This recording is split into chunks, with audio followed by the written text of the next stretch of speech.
Nagdulot po ng matinding pagbaha sa ilang pangunahing kalsada ng Quezon City ang biglang buhos ng malakas na ulan ngayong hapon, pati na sa iba pang bahagi ng Metro Manila. Yan ang ulat ni Noel Talakay live. Noel!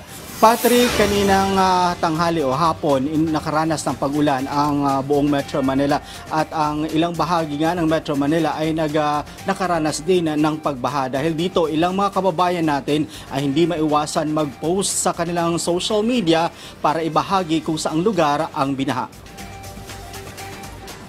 Sa video post ni Christian Christopher Lucero, halos di na makausad ang isang truck dahil sa tubig baha sa Santo Domingo, Quezon City.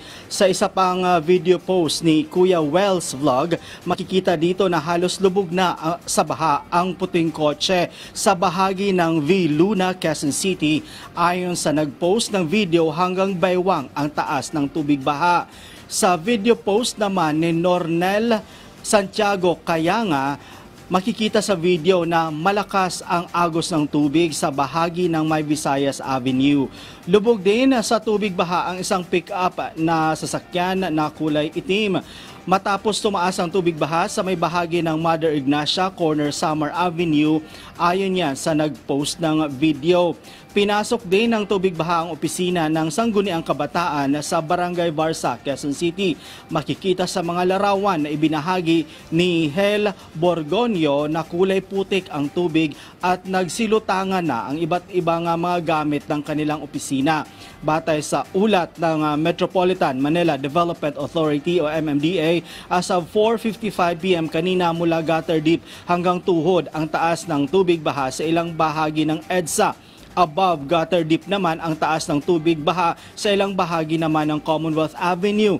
Umabot sa baywang ang pinakamataas na tubig baha dito. Hanggang baywang din ang tubig baha sa may Quezon Avenue, EDSA Tunnel westbound at eastbound na bahagi. Sa C5 Katipunan naman hanggang tuhod ang tubig baha na halos di na madaanan ng mga sasakyan. Ganon din ang sitwasyon sa may Elliptical Road, Kalayaan Avenue at Araneta, Manila Clara, northbound at southbound. Nagdulot ng matinding trapiko sa mga kalsada ng Quezon City ang nasabing pagbaha, tulad na lang sa video na ibinahagi ni Maribeth Pilais na kung saan halos walang galaw ang mga sasakyan sa may east at westbound lane ng Philcoa sa may Quezon City. Patrick, ayon sa Pag-asa, ang naranasan kanina na pagbuhos ng ulan na nagdulot ng matinding pagbaha, ito ay dahil sa trough ng low pressure area o LPA. Patrick? Maraming salamat sa report, Noel Talakay.